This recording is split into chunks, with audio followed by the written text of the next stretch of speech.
حدیث میں آتا ہے کہ آگ پر پکی ہوئی چیز کھانے سے وضو ٹوٹ جاتا ہے، اس کی کیا حقیقت ہے؟ ایک بھائی کا سوال ہے کہ حدیث میں آتا ہے کہ آگ پر پکی ہوئی چیز کھانے سے وضو ٹوٹ جاتا ہے، کیا اس کی کوئی حقیقت ہے؟ تو اس میں تو کوئی شک نہیں ہے کہ یہ حدیث میں بیان کیا گیا ہے۔ آپ صلی اللہ علیہ وسلم کا ارشاد ہے کہ توضؤوا مما مست النار، کہ آگ پر پکی ہوئی چیز کھانے سے وضو کرو، یعنی کوئی بھی ایسی چیز جو آگ پر پکی ہوئی ہو اس کے کھانے سے وضو ٹوٹ جاتا ہے، اس کے بعد دوبارہ وضو کرو۔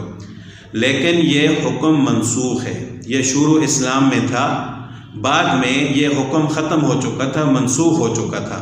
شروع میں آپ صلی اللہ علیہ وسلم نے صحابہ کرام سے فرمایا تھا کہ جب بھی آگ پر پکی ہوئی کوئی چیز کھاؤ تو اس کے بعد وضو کرو، لیکن اس کے بعد یہ حکم منسوخ ہو گیا۔ اور ناسخ کون سی حدیث ہے؟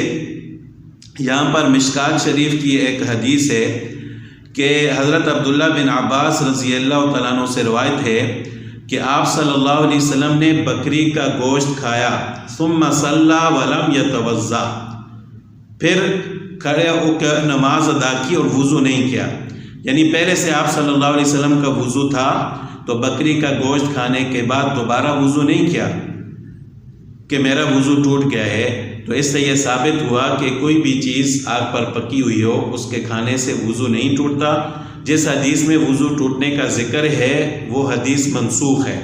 تو یہ جو حدیث حضرت عبداللہ بن عباس رضی اللہ تعالیٰ عنہ کی، یہ بخاری شریف میں بھی ہے، مسلم شریف میں بھی ہے اور مشکات شریف میں بھی ہے کہ آپ صلی اللہ علیہ وسلم نے بکری کا گوشت کھایا اور اس کے بعد نماز ادا کی اور وضو نہیں کیا، یعنی پہلے سے آپ صلی اللہ علیہ وسلم کا وضو تھا۔